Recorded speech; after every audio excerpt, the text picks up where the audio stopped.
Vous nous suivez de partout, fidèles internautes. Salut et bienvenue déjà dans votre grande émission qui vous informe de tout, sauf rien. Et votre émission est bel et bien présentée par celui qu'on appelle Dep Omenga, le vôtre. Toujours, vous me sentez toujours bien, vous me sentez toujours bien. Et derrière la caméra, encore et toujours, il s'appelle Shadrach Discoret de l'Obim, film Yesu. Donc, à part un grand merci à celui qu'on appelle Maman Rosette, la fleur d'Hambourg. Donc maman sociale, maman vraiment, maman moboti quoi, maman asimbi biso ngata Congo température chaîne moko. Vous avez informé bateau sans limite. Et les lots fidèles des internautes, nous avons vraiment le plaisir yambela bino. Moto moko oya ko pesi la vraiment actualité à moment oyo balobi. Mingi balobi mais masole sima impa na yeba. Gouverneur, le cardinal, babi abiri très puissant, très puissant même. Donc ensemble na le leur pesi la biso actualité de l'eau. Abiri. Sur côté ça biso grand bien. Internet tout ba mona yo po baza déjà impatient rosé la yo père yo kasangono memeli biso abiri mbote ouais mbote trop Dep Menga balobi yo nde na makambo mikolo Dep journaliste le plus célèbre donc yo nde formateur raisonneur veut dire que bazon dimate mais makambo ali René Abiri mutu ya mbanga mikolo makambo eza arrête va dormir dans la chambre jusqu'au grand matin René Abiri le cardinal lié yo aye na makambo veut dire que minga olobeza te ba salutation belé na Gabi Lopoke Malcolm X mon natie botelelanga Congo température ya maman Rosette la fleur na dambu.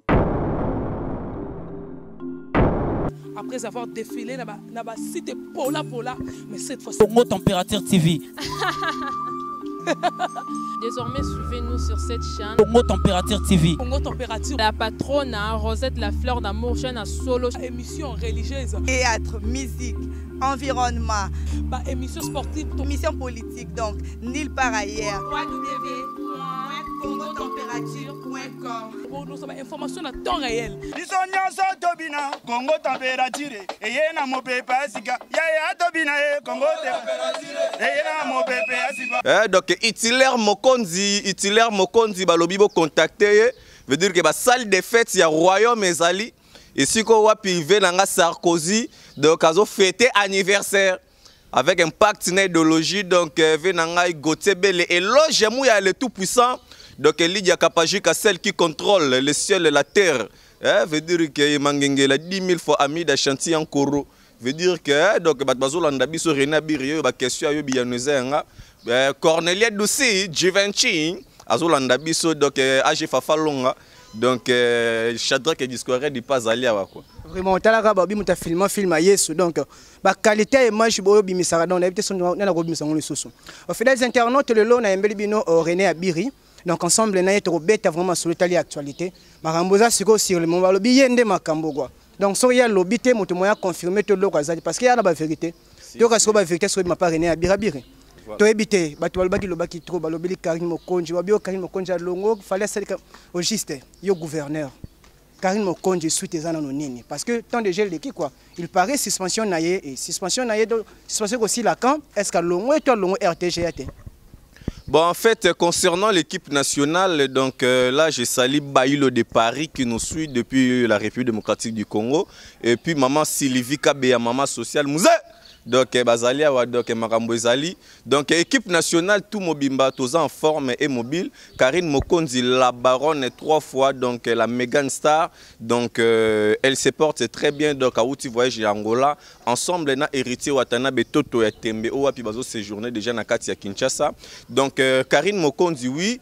Donc, Aïbaki Pep Kopé Maman Mouké par rapport à RTGA. Pour RTGA, c'est une personne morale. Au Wapi, donc, Balingaraba Aventure, Tena Moussala, vous comprenez. Donc, Karine Mokonzi, elle s'est décidée suite, il y a une ordonnance, il y a un médecin parce qu'elle s'est fait déplacer plusieurs fois et tout. Donc, il y a 2 semaines à RTGA pour Ayakozongela encore Moussala na dimanche où ezali koya donc je pense que dimanche où ezali koya wa ndé Karine Mokonzi ndazali kozonga na ba émission topé na ba activité na RTGA maman Chantal Mampouya sans difficulté financière ba fan tout il y a équipe nationale Donc je pense que bozolo va trop et bozolo la trop que on note Karine Mokonza Longote. Karine Mokonza Longote aza toujours dans kata RTGA. Donc ça veut dire que makambutu DG Silaki ezate à cause ya batantine fanité. Bango na bango baba somoni depuis menga makamba bana basi biso ba il faut pas to kotango. Vous comprenez? Ya mwana nga na bisaki c'est le scram. Donc c'est le scram l'artiste na bisaki que note c'est le makamba bana basi faut pas kotango po wana niveau na été. Vous comprenez? C'est le aza mwana mobali. Vous comprenez? Pourtant bana basi ba discuter au moni bo sotone ko luka pe la taper mwana mobali. Vous comprenez? Bango na bango ba boaka ba bassin. Vous comprenez? Donc Karine Mokonzi a boire à bassin, yépe tantine Fanny pe a boire à bassin. Vous comprenez? Depuis na bamboa na yo na bazoya na baloyenge ya kolobaka ba di n'importe quoi po batala na ba site na bango so batangi kombo Karine te na titre ba otala mate. Soki tembe monsieur Jazz, monsieur Vincent bolongolaka kombo Karine na ba émission na bino total peso bokotala ma. Abiri, otombe pe bien parce que ton retour appelle kombo Jazz ango. Babi ndeko Jazz na ndeko Vincent bapesi basili Karine Mokonzi ba finge pa pesi carton rouge. Carton rouge par rapport à quoi? Est-ce que carton rouge on a fait ni pas Karine Mokonzi? Bon, mon carton rouge ali sans impact. Mon ça sans impact. Faut balo barande très bien. Artiste na bango wana o bazo tchela mbanga wana. Ozo comprendre? Il paraît-il soki pe nani na ebiete na ebiekutu bien te soki nani wana donc soki tantini nani. Ozo comprendre? Ba pesi ende embargo na RTG. Il faut lo bara vérité. Azui embargo et puis biso pe to pesi pe embargo. Ata aboti mwana ya artiste ba kolekisaka musique na été parce que il est têti. De l'euro là, il y a la qui s'est gangster. Alors, moi, on appelle qui gangster. Moi, pour moi, je suis un journaliste internet. Tu peux s'y embargo. Vous allez comprendre parce que hier, à côté de télémé la presse, presse et télémé la président de la République, bimana ki bokonzi. Yo za journaliste investigation, fait nanga Daniel Saf, massa nanga Eliezer Tamboué. Bi makambo rena birazolo. Vous allez comprendre. Talara kado makambo ezali. Vous allez comprendre. Presse, il faut qu'on respecte en haut. Vous allez comprendre. Toza wana pour ça, est-ce que sans presse, sans micro, on a caméra ou est-ce que Kofi Olomide lingara yebana? Donc que tout ça la rappelle ba tout. Est-ce que tantine Fania lingara yebana? Vous allez comprendre, faut pas ça rabaver mon pas au merci. Vous allez comprendre Hervé mon pas au salle émission. Ah petit langa vraiment le cas vraiment loba pe. Vous allez comprendre. Bon peso ba makambu. Parce que presse ndere tombolio lelo okomio note ba na finga rabata presse. Regardez le niveau. Toi un artiste et puis un individu tu te mets de dire que non, tu es na lingité babilo nanga et les gars na chaîne Songolo ou Pakala. Tu es qui d'abord? Pour herba bête la musique non na ba chaîne. C'est ça, vous voyez on a na lobby. Il faut pas trop ba chaîne tout base à la soudée, base à la même morale. L'artiste et musicien ne peut pas jouer avec la presse. Ce qui même ba président de la République, ba gouverneur, ba zobanga presse. Et maintenant yo siko ongo laksani, monsieur, qui tu es d'abord? Hein? Teka sima nengo teka sima wana pona ba makambu na yo ozo comprendre donc na li kopa na bino bosali na sélection ba journaliste ba mades ba nini tout ça ba hotel mela ta la biso l'équipe de soto na ba mibali ozo comprendre to pe na basi yango moni ba mame mili ba nani to na ba zinda mabele ba kangama ozo comprendre biso to fêter inane na biso na impact ne de to kende toujours tantine Fanny ndenga zawana moto ye areva na vie na ye.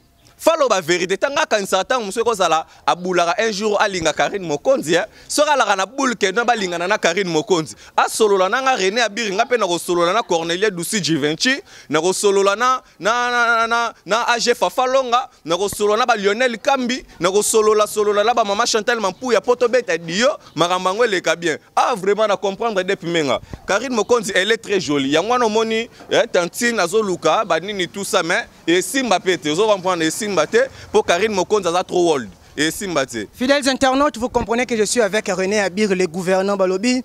Ma solo de Fanny Pana, babi yende makambo. Babi ba vérité René Abir aso bimisawa. Nulle part ailleurs car na Congo température chez maman Rosette, la fleur d'Ambour maman. Bah merci à toi, merci à Ming na on so sala pour nous tande tozara toujours en forme quoi. Donc musu azate. Un grand merci à celui qu'on appelle Bijou qui kangala depuis Londres, babi mon à Londres ya solo quoi.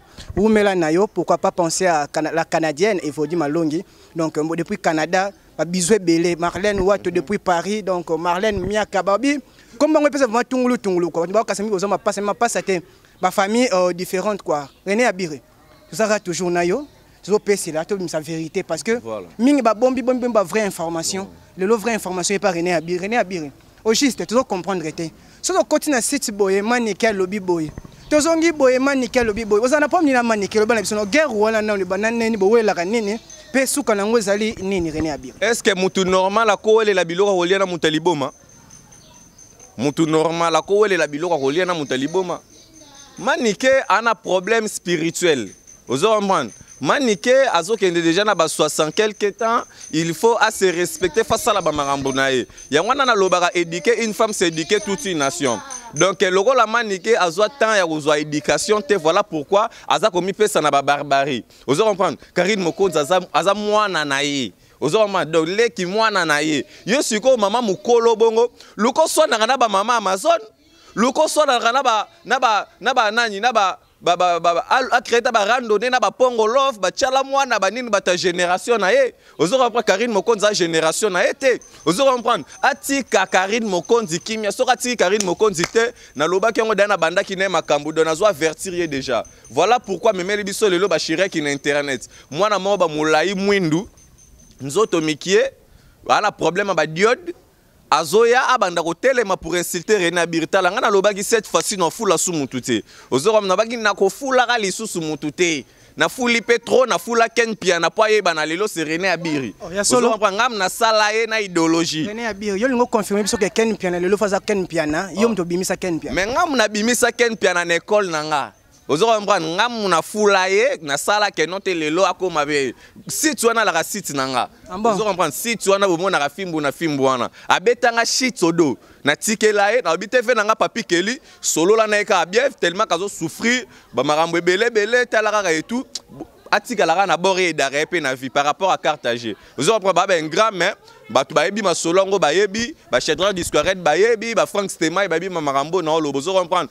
donc batu loro la ba manike wana ana problème pepi manika bela ke épilepsie ozo comprendre batu belé bayebi te nga na yebi manike abela ka épilepsie manika bela ke épilepsie faut bosala rané très attention so bozo lia na epoko ko ya maladie ndeke ponga moko dana tongo na moni ba utiko lekania mbangu manika ko maladie ndeke donc azana hôpital wana una ozo comprendre na hôpital wana on kweda maladie ndeke donc atika ko tia bambanga aluka no ta ko soigner corps na ye bato ba betaka ba biloko yo donc beaucoup mi considération mi considérer ça bien vraiment donc c'est ça quoi donc Karine Mokonzi reste toujours la baronne équipe nationale biso tout oza toujours kana sima wana toujours tindika muta kende toujours liboso donc manike tu dois arrêter va dormir dans la chambre jusqu'au grand matin.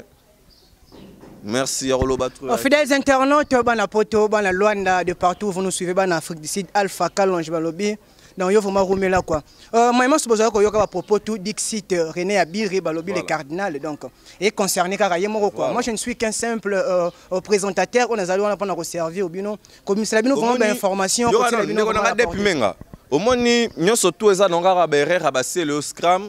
Vous avez pensé le scrum, tata ma passe à plus 10. Ouais, c'est le scrum, tata ma passe, c'est Zara Berrer nae. A Talibo, l'obité na génération, oh il faut bando robimisa artiste parce que c'est le depuis banda musala oh yebi de la banda boulot nae au moins kala ya ko saranate. Donc il y a tantine Fanny afin d'anon na parler. C'est le scrum d'Ingobe Tabanule, c'est le scrum en côte, ça va car à danger, ba tenir, ba forme, ba mambébélé, à envier, c'est le abendier, à bétiner, maman, à featuring, à foulier. Vous comprenez? C'est le Pepo, le bel PC, le Trolelo, Sangwe Panzani partout, yo comme porte-parole, il y a ces Léo. Est-ce que vous confirmez bien un nom de 1? René Abiri, nga nazali wana, donc pour nous soutenir, l'artiste bossa la boulot na bango bien. L'artiste boy, il a trafic d'influence, ça va français, t'es na anglais. Vous comprenez, tu ne maîtrises pas l'anglais, ou il y a trafic d'influence. On n'a pas besoin de ça. Nous, on a besoin de la musique qui est basée sur l'éducation. Voilà pourquoi nous avons hérité Watanabe Toto Yatembe, nous avons Papa Chéri Lebin Adam Motopamba, nous avons Karmapa, nous avons ainsi de suite. Il y a plusieurs artistes qui font très bien la musique. Il y a un ce qu'on a noté par rapport à Carthage, c'est le Scram vu que c'est un artiste qui a de graves visions. T'as la featuring à Bettina, na fait rigoler la Jésus de Niance. Featuring à Mikolo. Et t'es que featuring ma bozo tchara. T'es ba featuring wala to linyangote. Ozo ba maman na featuring morote le kengo na Congo na minutes oyo. Mais le lot Abiri, ce qui c'est leur hôtel mais là fallait pour moi t'es cause ingrat parce que le lot na niveau la musique na biso non seulement fallait azana no niveau likolo, azo représenter République démocratique. Wana kombo nyonyo tangana. Non, en fait, moi je parle de Fali. Il fallait pas battre. Ah. Et quand on singa parce que Naza obligé quand on la fierté d'Afrique, il fierté nani? Non, fierté Afrique. Pas parler que de la République démocratique du Congo. Te fierté Afrique wana photo lo baba c'est le scram, to ba Bill Clinton Macintosh, fierté Afrique to lo baba Ranson le roi de la forêt, fierté Afrique to lo ba Kofi Olomide le to lo baba Robino Mundebu, fierté Afrique to lo ba Sunani, to lo ba Lisusu nani, to lo ba Lisusu nani, ata roga. Vous comprenez? Parce que yo fierté ngo ya nini? Ya bilamba elamba nini wala nango kote kuto fanda kuna na quartier nano bongisa ngote mbula ngo likolo yindi donc érosion ko salema wana e comme malupango po déjà mema ki moitié fierté ya nini ta papa ngana zana pona ko soutenir ba artiste o ba lia papa na mama te vous comprendre ba artiste o ba damara ba papa na ba mama ta ba artiste déjà ba kota ils a vraiment bien té. Vous avez besoin de soutenir un artiste, ok non, papa na maman baza en vie. Vous avez besoin de soutenir artiste, faire rigoler c'est le scram. Vous avez soutenir artiste, vous sentir que pas ok pas, au moins papa n'est pas péso pétoli. Mais yo si go dama papa na maman. Vous expliquez ngani. Ligola pressé. Tel va gêne. Fidèles internautes, vous comprenez que je suis avec le cardinal René Abiri Azopé, c'est vraiment vérité. René Abiri. Toujours dans mon associé à vraiment vérité, mais vraiment, tout le monde est là, dans une émission sur YouTube, une émission en ligne. Joël Show, il paraît. Quand il va s'intaquiller, alors là qu'ils aiment. Tu es bêté, le gouverneur. Vérité, nous avons vraiment là. Bon, Joël Show, donc le général Etumba de l'équipe nationale, elle se porte bel et bien, donc à Tikala qui peut qu'on soit imité. Donc, yobika kiza na ngoka santé, bato baluka ba base ba succès, bato mafingo baluka ko cholo moni, mutu so lekio foka ko chola e. Ozo comprendre ezande que il manque à faire. Ozo ba bazo zanga ndelo ko sala ngomoni bazo lika ba créer ba loba n'importe quoi. J'ai le choix atikali ko zoaze imité, atikali pe ko longola pe imité. Ozo aza star, via ba star ya la rabongo fo ba interpréter mabe, fo mutu ko loba malamu pona azate. Mutu ko loba kaka ko loba parce que so potali que non, au fando banda ko répondre bango na bango il y a un sens. Vaut mieux on répond l'imbécile par le silence. De ba o tout bazo loba loba wana ba loba na bango, ezo ba kiselo côté, ezo contribuer, ezo longola pe logo morote. Batika la na position na bango wana, j'ai le choc à la tête, donc ba makambo ezo sale mape, bo zala pe surpris libala. Po biso l'équipe nationale, to bali sarabata ba papa ba 85 ans hein. To bali sarabata papa ba 85 ans. Tobali sarate ono te biso na kata équipe nationale au c'est-à-dire tobali sarabatu mi bali ata ya silim bala 85 te biso tobali sarabatu bazake non mi bali ya bataille silim ozo comprendre le rôle ba dondi l'artiste ba junior mo passe mot de passe ozo comprendre le rôle ba junior mo passe ba dondi l'artiste le rôle ba masalanga mwali mais Issa Dorsi ozo comprendre biso se dit que moto bala libala moko responsable ezate que ono te donc équivalence il faut vous comprenez et puis mingi biso il faut moi ça les gars mobile na kimokolo donc pour respect zalara. Fidèles internautes, vous comprenez que je suis avec René Abiri toujours chité malé ben émission na biso René Abiri. Dernier message nous repé ça na ban surtout ba Hollande biso na moment oyo bana pototo bana Luanda Mega Love babi Mega Love depuis Luanda balobi umela ko tala mobile kitoko lo la yo zalate quoi umela. Ouais, message ezaka que non René Abiri yo mutama kambo veut dire que ba Dolce Gabbana manette déjà bimi donc non bima te na longa na papa chéri ngaka na papa chéri qui jour moko lobby le général des formes tatindelenga donc na rolobaka ka boye ba tout équipe nationale boza la calme Karine Mokonza longo RTGAT veut dire que dimanche oyo zoya j'ai même ma mère à couper ce qui Karine Mokonzi à l'équipe émission te mais nazo gangela Mboua moko boya ala soki wapi veri nanga Blanchard Mosara kuta leke na ba voyage ba makambo belé il manque l'adresse en Europe azali soki porte-parole soki nani ya artiste mo betobenga Koko ozo comprendre azolo ba keno bango pe bazoya na lettre o nana liboso yaki ayez avec 36 fautes d'orthographe ba orthographe ngo pesa na ba mo so yo ozolo ba keno ozoya na lettre ngo ya nini ozoya na yango ozo comprendre monsieur na ko amasser yo et puis d'ailleurs no ya Paris kalate o monanga wana ngalo ya Paris document na kin ba makambu tout déjà salemi do nazoya ozo comprendre j'ai t'averti au danger nazoya na la kisaba tu ndengo sala na échafaudage ndola la na office ya l'état ba makambu belé tu manques l'adresse moi na poto ba refulo ata ma trop donc ba merci à trop na éloge ya muya le tout puissant, le patron des patrons depuis Coventry. AG Fafalonga ya Willy Moucheni le véritable code mondial mozo tout nanga maramba ya Willy. Na lobi na plabela non ya Willy code mboka balobi code mboka wana René Abir revimba ya moko ya Willy. Ya Willy Moucheni naza loko le balé atoboko mela ko sokola atoboko sokolo ko lamba do ya Willy Moucheni ya materata kitarate ya Willy Moucheni le véritable code mondial ya mboka o donc merci à AG Fafalonga donc James Kabengele depuis Londres venanga James Kabengele azolanda biso donc James Kabengele na pointe lelo repérité na habité avenanga James urumona ba image ndenge makambango ko salema donc merci à trop na batuto ba s'organiser pour na kolela papa wemba 2 ans déjà ngo René Abiri malheureusement voiture fallait que yozwanga yete ezuma panne ba makambe belé mais to koyeba ngo kana ba mikoleko ya donc merci à trop na Paola Schengen kilo ya Londres Paola Schengen Cornelia Douci Givenchy donc Chichichi Bola donc merci ya Annie Dembodembelas ya Gisèle Zinda ya Myriam Mokonzi azolanda biso alinga ko pe atro donc ya Myriam Mokonzi donc Lydia Kapachika yemangengela epucha 10 000 fois Amida Chantier en Koro elle contrôle donc Lydia Kapachika veut dire que bana makambu veut dire que koloba trop ezate dep menga arrête va dormir dans la chambre jusqu'au grand matin. Merci beaucoup René Abir. Fidèles internautes, vous comprenez que dans René Abir na plateau, a pesi la vérité belé, bato mingi, ba pesi ba fausse information, mais René Abir a bimsé la vérité solo quoi. Merci beaucoup à René Abir pour la présence na yeka plateau na bisawa. Ya Willy Moucheni balobi René Abir azoliara yemoko, dep menga azoliate. Et ça l'a fait bien Willy Moucheni moko d'ambo rappel zwinga donc na sepeli quoi. Et un grand merci à tous le scotché de Congo Température balobi. Merci beaucoup à Shadak Biscoret, Bozake Belé. Nakolanda Bisso, merci à tous ceux qui me connaissent vraiment. Je vous aime beaucoup. Au revoir, à la prochaine. Bye.